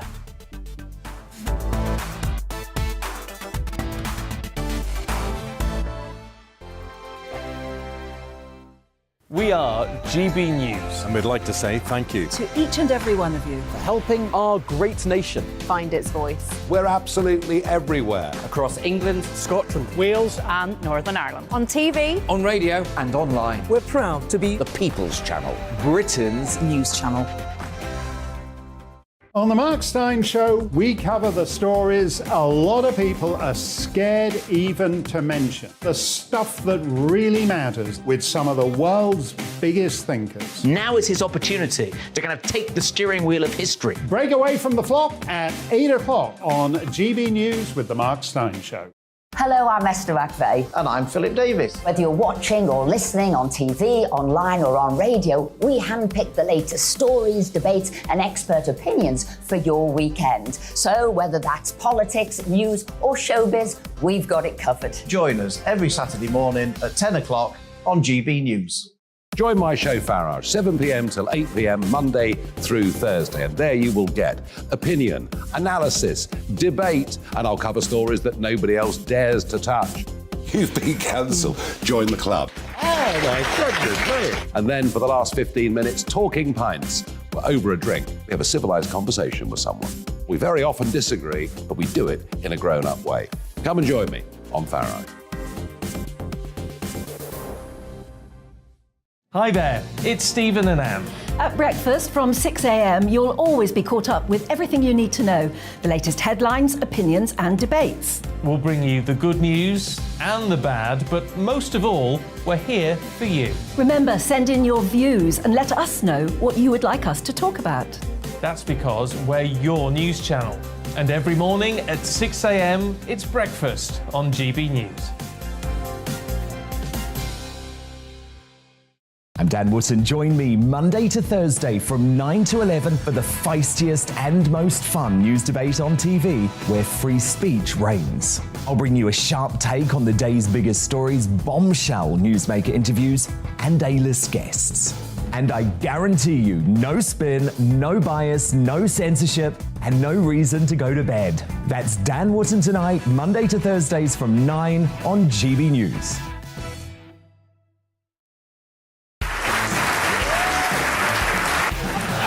My name is Andrew Doyle. Join me every Sunday evening at 7 p.m. for Free Speech Nation. This is a show where we address current affairs and news stories of the week with the help of two wonderful comedian panellists. I brought in comics because I want to give it a lighter edge, and also they work for less. See you there.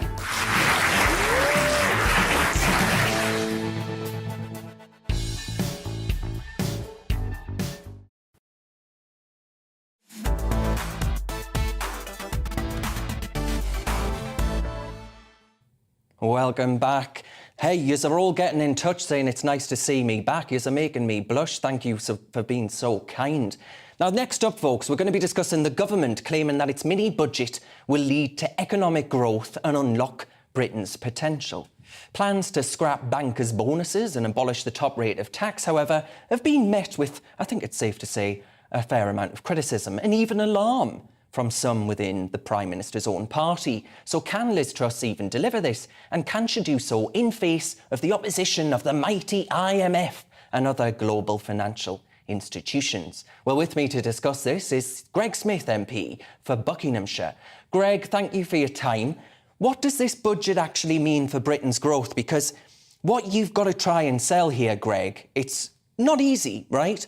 You've got people like my mother who was on a picket line this week, which won't be music to your ears, Greg, who's saying, hang on a minute, I'm in the public sector, I'm earning barely over minimum wage. Why is it right that you're scrapping bankers' bonuses at a time when you're not giving me an inflation-busting pay increase?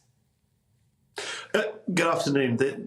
No one, I don't think, is under any illusion whatsoever at the scale of the challenges that we've got riding the aftershocks of the COVID lockdowns and the whole pandemic, the huge impact that the war in Ukraine is having on global energy prices. But we were at a fork in the road economically.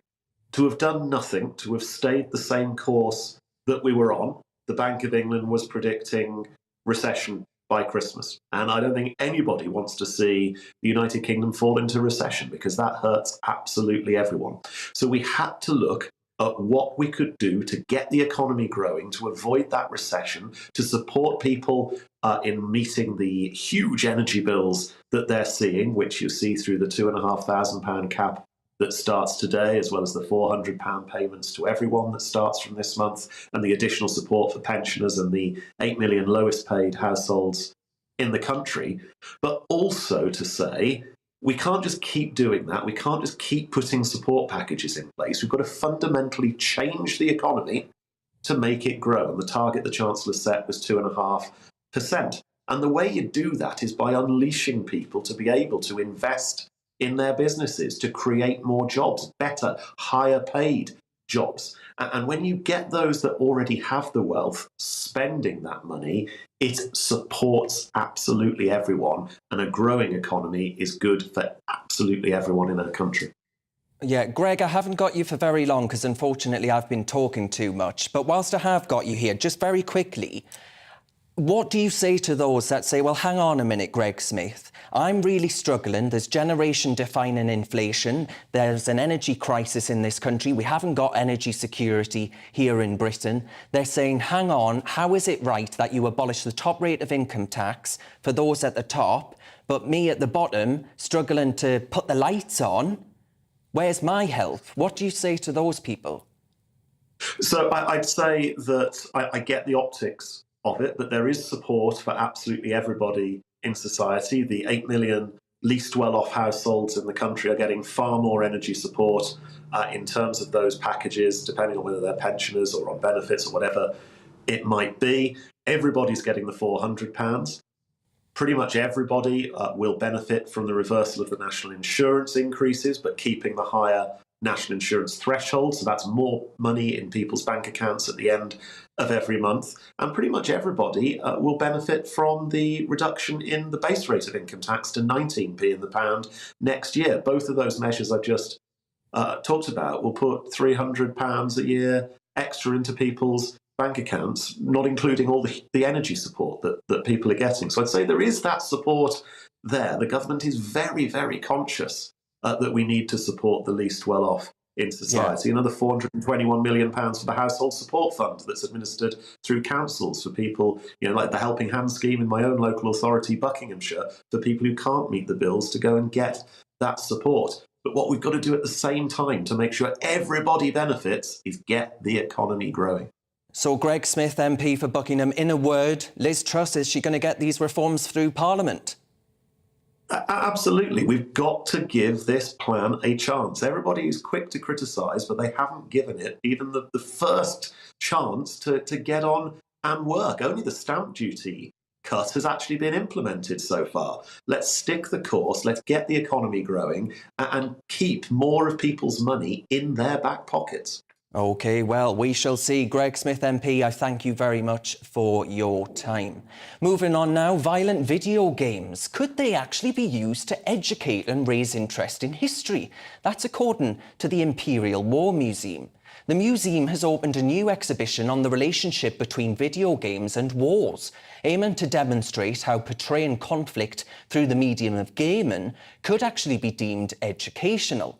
However, with a recent focus on child safety online, many question the value of exposing children to such violence at a young age and the possible ramifications of doing so.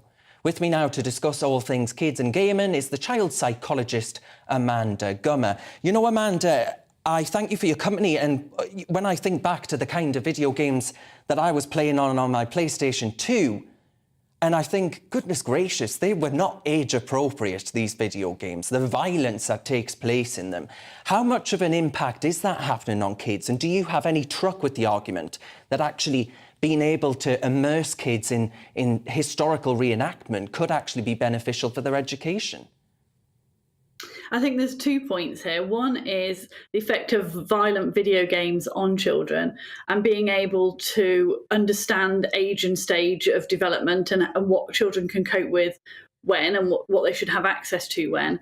And the other one is how to make history fun to learn. And maybe I would argue that we've been sanitizing history far too long. And I think giving children an understanding of what life used to be like, the horrors of it as well, may be important in helping us avoid some of the mistakes that have been made in the past. So I think overly sanitizing history isn't helpful, and making it fun to learn is great. So I think video games have a role to play in that, but I think that's a long way from some of the violent video games that have caused most of the controversy. I mean, I don't think anybody would say that something like Grand Theft Auto had any educational value at all. Well, funnily enough, it was Grand Theft Auto that I was thinking of when I introduced the topic there at the start. But when you think of, there was another game that I used to play, it was called Call of Duty, and it actually took you through World War II, right? And you learn a fair bit. For my radio listeners, we've got Call of Duty up on the screen there now. Kids watching these things, they are going to play video games, right? They are going to enjoy a more sort of interactive game where you get to throw things and shoot things and all the rest of it. Isn't that just the reality? Do parents just have to accept that? So I think, again, bearing in mind the children's ages and stage of development, I think there is a place for that. But the best way to do it is part of a family activity or a classroom where you can talk about what that means, because the problem with playing violent video games is it's consequenceless. You don't actually have to deal with the fact that, you know, a load of people have just been shot or a plane's crashed or anything like that. So there's no consequences. So there's a desensitization to violence that can happen if you play too many violent video games without understanding the context. And for me, that's the key thing. If as a parent your kids are into this, take some time to understand it. Take some time to talk to them about it. Take some time to explain the difference between virtual and physical realities, and make sure that they have an opportunity to ask questions. There's a massive difference between, a game that has peacekeepers and the army going in, and yes, they might have guns, and that whether it's physical or digital play, where children are reenacting war games. But you get an opportunity to teach children the difference between a peacekeeping force and a terrorist. And that's an important conversation for children to have. Yeah, Amanda, I wonder then if you've any thoughts or reflections on what I think, which is that at the end of the day, kids are spending far too much time on these things, right? And actually getting into the classroom, getting an education on history instead of watching it on a video game is probably preferable. Yeah, absolutely. But if you can engage children in history by having some really engaging games that maybe do push the boundaries a bit and do, make them think and are a bit more fun, then great, because that gamification of learning is something that is on the up, and I think is really welcome, because it also allows children who maybe don't learn in the way that is most commonly presented in the classroom, so those with additional needs for example, to access learning that they might not be able to in other forms. So I think there is a role for digitally or digital games that have educational content, and they don't have. And I think making sure we don't sanitize history is important. But I think we need to differentiate between the educational games that have got some value in terms of historical accuracy and games that are just pure violence for violence's sake. Yeah, I mean, Amanda, it's an interesting conversation, actually, the merger of education and entertainment, but we'll have to leave it there. That's the child psychologist Amanda Gummer with her view on that. Now, folks, you're with GB News on telly and DAB radio. I thank you very much for your time. Next, research suggests young people have better job prospects if they do work experience. So we're asking, should work experience be mandatory? First up, though, it's time for a check on the news headlines with Ray Addison.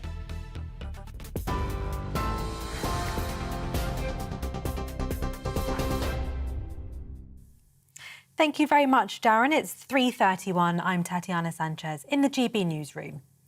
Householders are being advised to take a photograph of their meter reading today as energy prices rise to record levels. Regulator Ofgem says it could help to avoid being overcharged. The new price cap is now in place, with a typical household expected to spend around £2,500 a year. That's an increase of around £530. The Chancellor has defended his mini-budget, saying the government had to do something different to spark the economy. Writing in the Daily Telegraph, Kwasi Kwarteng insisted he'll produce a credible plan to get public finances back on track by tightly controlling public spending. The comments come after the Prime Minister admitted the government's strategy has caused disruption. Train drivers are striking today over pay, jobs and conditions, with only 11% of services running across the UK and some areas having no trains running at all. Members of the ASLEF, RMT and TSSA unions have walked out for 24 hours, with Network Rail urging the public to only travel if necessary. The strikes are set to cause major disruption to thousands of people planning to take part in the London Marathon tomorrow. And Ukraine's forces have entered the eastern town of Lyman, a long-time Russian stronghold that Kyiv says it's encircled. A video posted online by the Ukrainian president's chief of staff shows soldiers climbing onto a vehicle and waving the national flag on the outskirts of town. It comes as Russia has vetoed a United Nations resolution condemning Moscow's illegal annexation of 4 areas of Ukraine. President Putin declared that people living in Luhansk, Donetsk, Kherson and Zaporizhia would become Russian citizens following recent so-called referendums. TV, online and DAB+ radio. This is GB News. Don't go anywhere. Darren's back in a moment.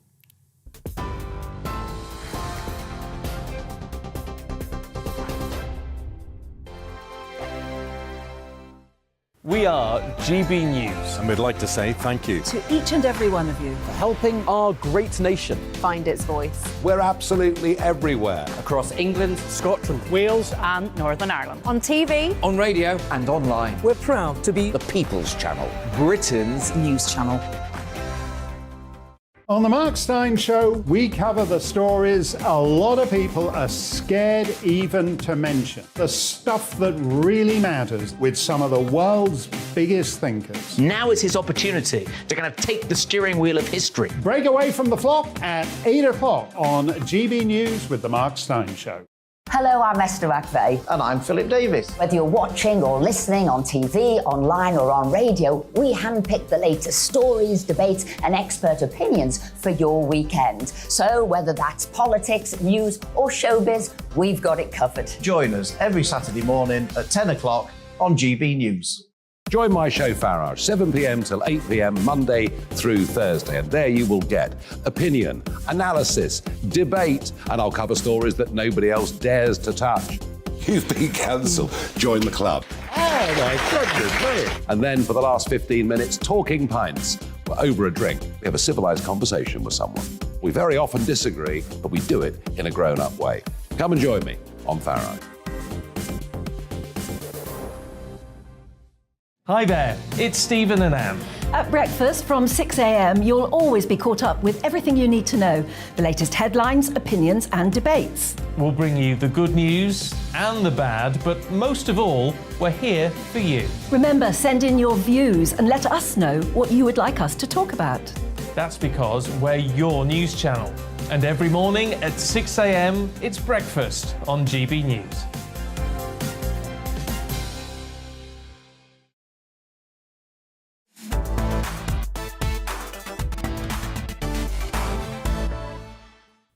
Welcome back. Cheers very much for your company. Next up, we're going to Scotland. In Scotland, there are concerns growing that there could be an exodus of high earners after Nicola Sturgeon ruled out a tax cut. You see, the top rate of tax in Scotland is 46%. That's higher than the newly announced rate in England. With me now is Brian Monteith, the columnist for The Scotsman and a former MSP. Brian, do you think that actually there'll be members of the finance community in Edinburgh and elsewhere saying, well, I'm packing me bag, I'm off to London? Well, I think it'll certainly happen. It's what I'd call the McBrain drain. It's going to be done very quietly. I don't think people will make a big noise about it. People don't like talking about their own tax affairs. But it doesn't take much to actually change your tax residency. Indeed, it would be possible for people working in finance in Edinburgh to simply move to a property, say, in Berwick-upon-Tweed, and go back to Edinburgh a couple of days a week. It's 45 minutes on the train, and then spend most of their time back in Berwick-upon-Tweed. Very nice place, by the way. It is. And pay a significant different level of tax. Somebody who's on 50,000, not a huge salary for those that work in finance, is already paying £1,500 more, and that'll go up to £1,800 more. Now, in the scheme of things for people in finance, that might not seem large, but once you start racking the salary level up, it does begin to become significant, up to 6,000 or more. So people will make that decision, I think. It's just that they won't express it so much. But then we will find out when we see the returns, the tax income coming in, just what effect it's had. And in the past, putting up taxes in Scotland has seen the income coming down. Yeah. I mean, Brian, what did you think of... We've just had Labour Party conference, and of course Sir Keir Starmer, which I must say I applauded him for. He actually said, I will absolutely not work with the SNP and they will get a referendum, another divisive referendum. Do you actually think Sir Keir, robotic he may be, will he stand by that pledge? Well, the reason that Labour are able to make something sort of pledge like that is because they are doing so well in the polls. It looks like they could win a general election without the need of help from any other party. And so it is the sort of bold statement he should be saying. It has always been a puzzle to me why Labour has not made more of its Scottish heritage, its Scottish links, its Scottish talent. Because, of course, without the MPs in the past from Scotland, governments could not be formed. They used to have 40-odd MPs coming from Scotland. If you think about it, that would change. Were that to happen, that would change the 80-seat majority that the Conservatives currently have. It would put it on a knife edge. Now, the problem for Labour has been that being on a knife edge has required them to actually then do deals. And the fear that many people have is that they do a deal with SNP. So it's crucial for Starmer to say he wouldn't do a deal, because it's only by doing that that he actually has any hope of getting into number 10. Absolutely. And Brian, then turning to the SNP again, on the Calmac Ferry scandal, do you actually think that Nicola Sturgeon is finally receiving some scrutiny from the press? Because I tell you one thing that's really depressed me is that there are certain things that I believe that the Scottish Government gets away with that you simply wouldn't get away with in Westminster. Am I wrong? No, you're not wrong.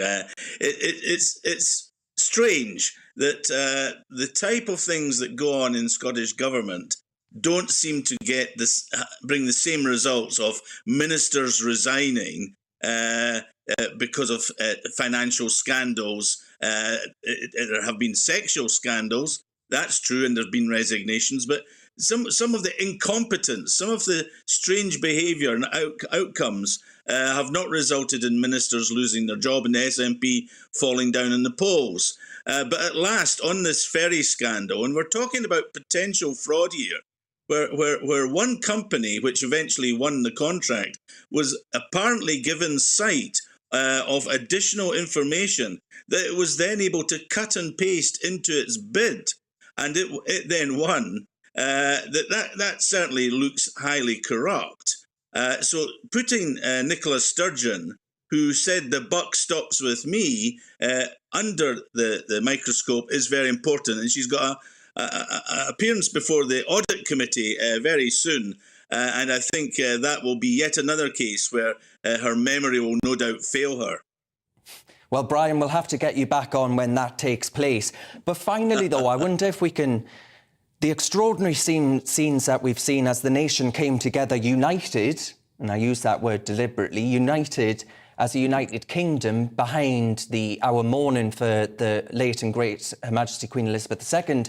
Do you actually think that last act of Her Majesty the Queen, who of course died in Scotland, Scotland was the first resting place for the line in state, do you actually think that her last act was an act that actually sought to bolster the Act of Union? Well, we'll never know, but she certainly had a very large place in her heart for Scotland. And the fact that the first line in state happened in Edinburgh, a royal city, but Scotland's capital, was, I think, significant. I think it woke many people up to just what a terrific monarch she was. And no doubt many people felt some emotion about it, even if they were not supporters of the Union. But it certainly also allowed those that do support the Union to express themselves. And so I'm sure that will have had some lasting effect on people's thoughts. Yeah, Brian Monteith, we'll have to leave it there, but I thank you very much for your time. That's the columnist for The Scotsman and former MSP, Brian Monteith there. Next up, new research has revealed students who undertake work experience receive a larger salary than those who don't. The results have been met with renewed calls for making work experience compulsory for all kids in an effort to raise outcomes. The organisation pushing the scheme, Speakers for Schools, says that to do so will give many state-educated pupils a competitive edge over fee-paying rivals.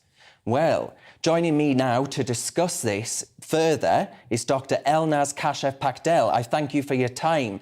Now, as head of research at the Speakers for Schools, what have you found of getting kids, because from the age of 15, I was sweeping up hair in hairdressers for a bit of money on a weekend. And I tell you what, being put in an environment where I was forced to be knocked out of my comfort zone, I was forced to engage with the public, and you get a real sense of life and what it's all about. That's the rich reward to be reaped from these sorts of plans, isn't it?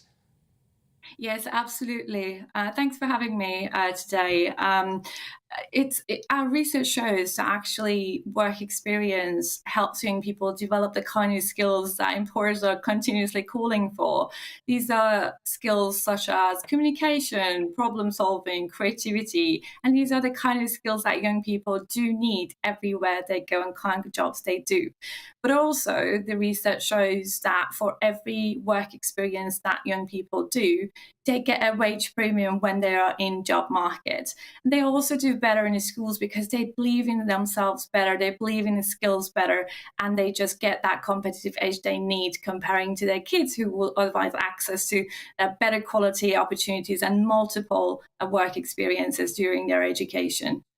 So what sort of things would compulsory work experience look like in your view? What sort of roles would children find themselves in an ideal world?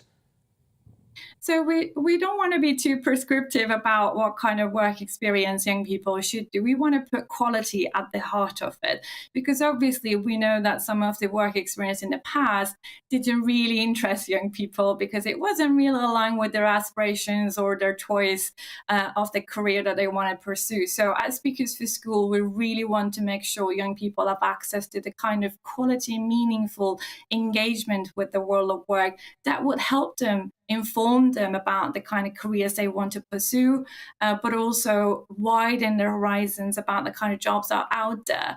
And we can imagine that someone who don't have access to kind of information would have a more narrow aspiration towards the world of work. And we really want to change that by exposing them to the employers and engaging them with businesses from the early stages. Dr. Kashaf Pakdel, I wonder, on the point around confidence, I think this could be a real boost. But what do you say to those who may be writing in right now saying, well, hang on a minute, this is just allowing workplaces to receive free labour? I think businesses understand the importance of work experience, so does the educators. I mean, there's a wealth of evidence that why young people need to get that kind of experiences under the belt from the earliest stages. It's just that they give them so much more confidence. The businesses also realizes the importance and benefits of this, because let's face it, we are facing a skills shortage in this country, and they understand how, talking to young people, well learning their education could widen that talent pipeline. So they are really stepping up. They're really understanding how this is going to help young people. And I think we're all behind it. There's a consensus behind it. It's just that we need to make sure there's a system that makes it work effectively, from those who are at the top of the pyramid to the one delivering it on the ground. And there's a buy-in to work experience as a rich activity to prepare young people for future. Yeah, I mean, Dr. Elnaz Kashaf Pakdel, I'm totally with you. I think this is a good idea. I think it's going to bolster confidence. And as you say, we have a skills shortage in this country. Let's get kids into the workplace and actually get them ready for the world of work. I think it's a fantastic idea. I thank you very much for your time.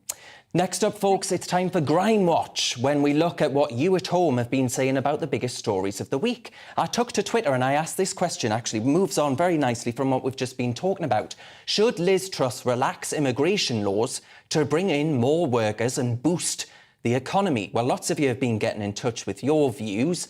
Roy had this to say. He said, I cannot understand why she would need to relax the rules. There's thousands of migrants coming across the channel in record numbers. We should put them to work.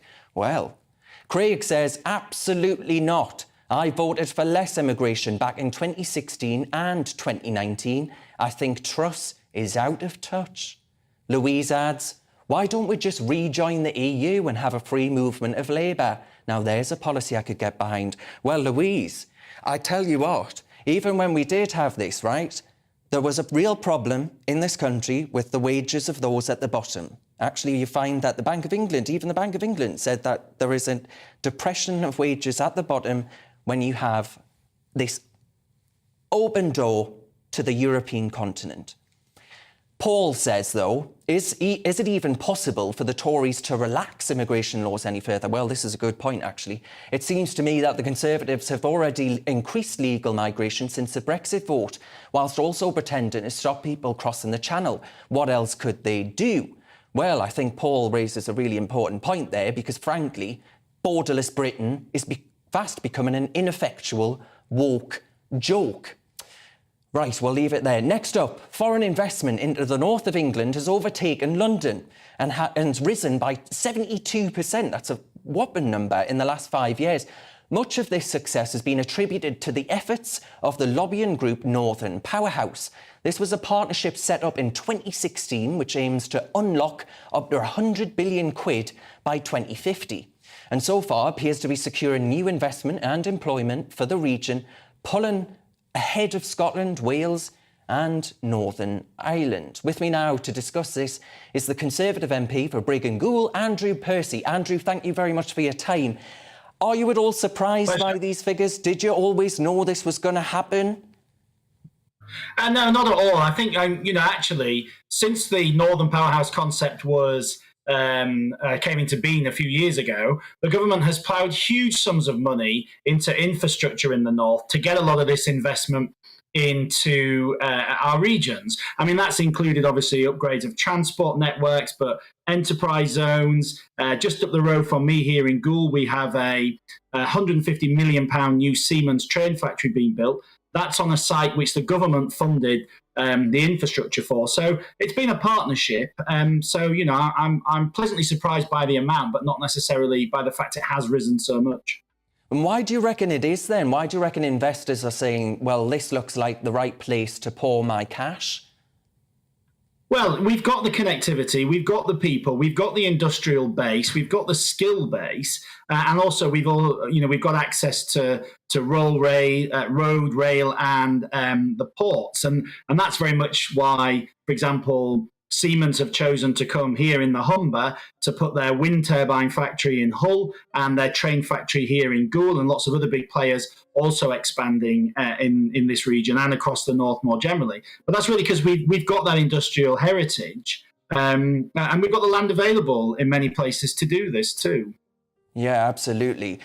Andrew, I wonder then if I can ask you about the heart and soul of the Conservative Party in the context of this, because I'm wondering, it strikes me that you've got two different ideological threads there. You've got the Northern Powerhouse scheme, which seeks investment, but a lot of it private, it has to be said, but actually the Levelling Up scheme was actually asking for the might of the state to be able to intervene and level up places like your constituency and elsewhere. Do you actually worry about the agenda that the new Prime Minister has, which is a more free market Maggie Thatcher, sort of halcyon days of the 1980s?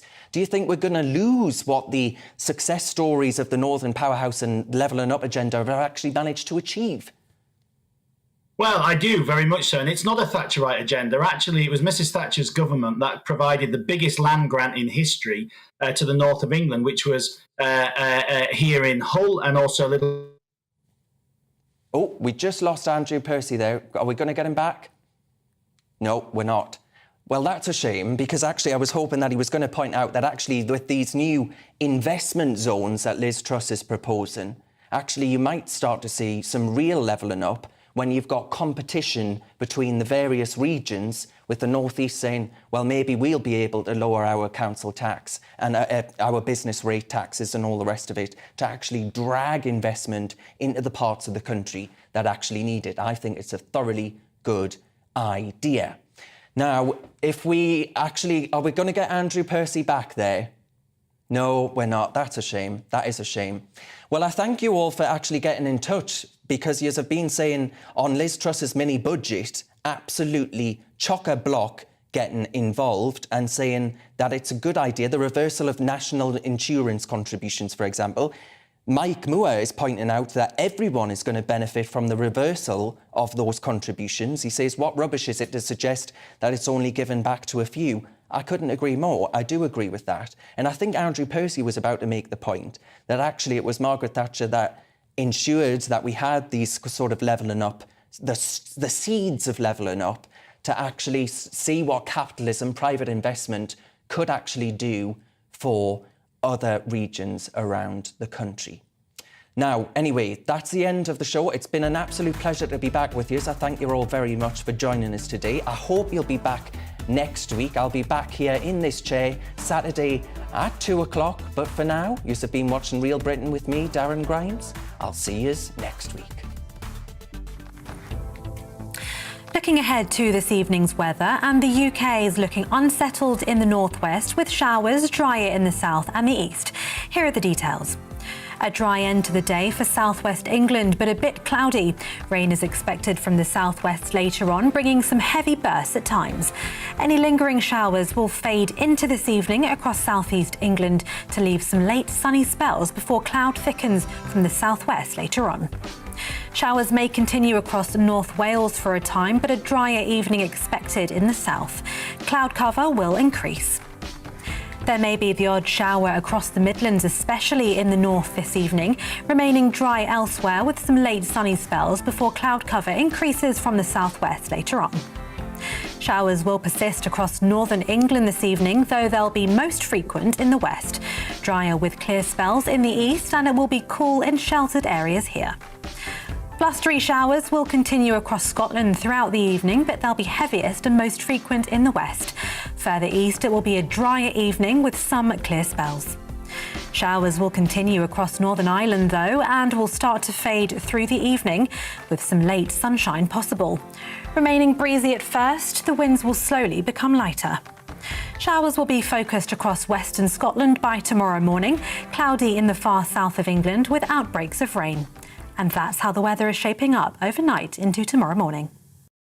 Hello, I'm Alastair Stewart, and I'd invite you to join me at noon on Saturdays and Sundays for Alastair Stewart and Friends. I've been in this business for over 40 years. Now, here at GB News, I've never been happier. I get to choose the big stories that really interest me. We hear what you have to say, and you hear what I have to say. I really hope you can join me. Noon on Saturdays and Sundays.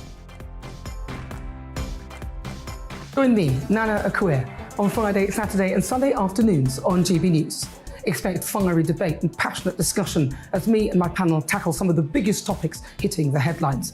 It's a place for everyone's opinion. No one gets cancelled, but no one gets an easy ride. Oh, she's on it today! Be ready for conversations that are fierce, frank, and of course, fun. Every Friday, Saturday and Sunday afternoon from 4 p.m. on GB News.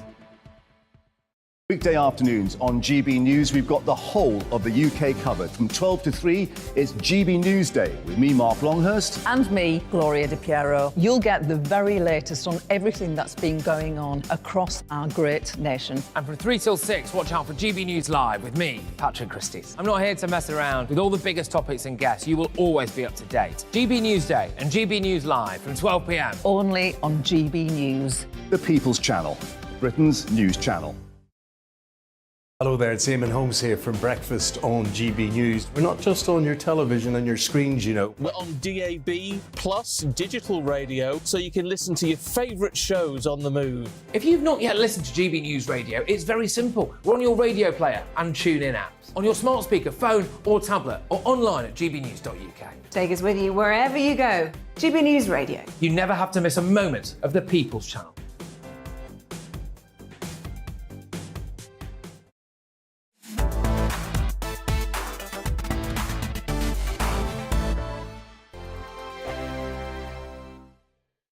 We are GB News. And we'd like to say thank you To each and every one of you. For helping our great nation. Find its voice. We're absolutely everywhere. Across England, Scotland, Wales and Northern Ireland. On TV. on radio, And online. we're proud to be The People's Channel. Britain's news channel.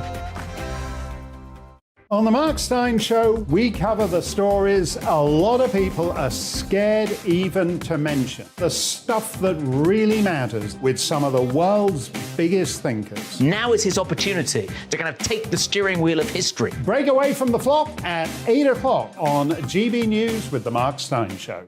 Hello, I'm Esther McVeigh. And I'm Philip Davis. Whether you're watching or listening on TV, online or on radio, we handpick the latest stories, debates and expert opinions for your weekend. So whether that's politics, news or showbiz, we've got it covered. Join us every Saturday morning at 10 o'clock on GB News.